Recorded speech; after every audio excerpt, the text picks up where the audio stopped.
tozali pe na mawa ya komona que quelques personnes bakufi na makambo esalami mpona kokweisa régime oyo ezali en place institution oyo ezali en place na minduki,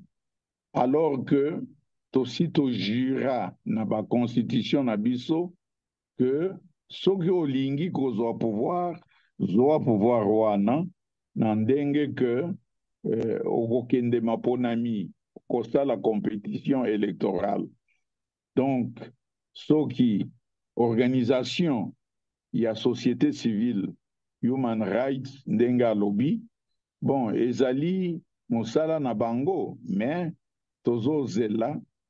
et que procès esalama na baoyo bakangi pour droit et triompher toyeba vérité qu'est-ce qui s'est passé pour to vivre tentative ya coup d'état wana et sali conséquence mingi liberté ya bato ezalaki ya kokangama moyen ya kocircule na place wana lisusu ezali te esika tentative wana esalamaki. Et donc bongo ata basalaki mbeba ya monene bongo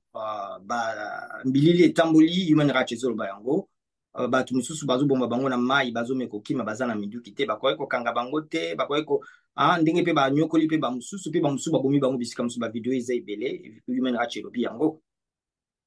Non, bavideo ezali ebele, mais il faut sikoyo enquête et révéler biso qu'est-ce qui s'est passé au juste, parce que bakangaki misusu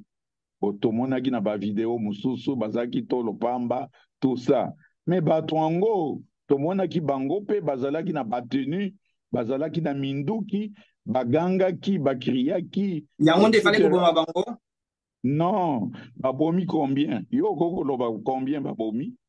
Gouvernement le baki nakanisi minei mais tomoni ba mususu wana na ba mai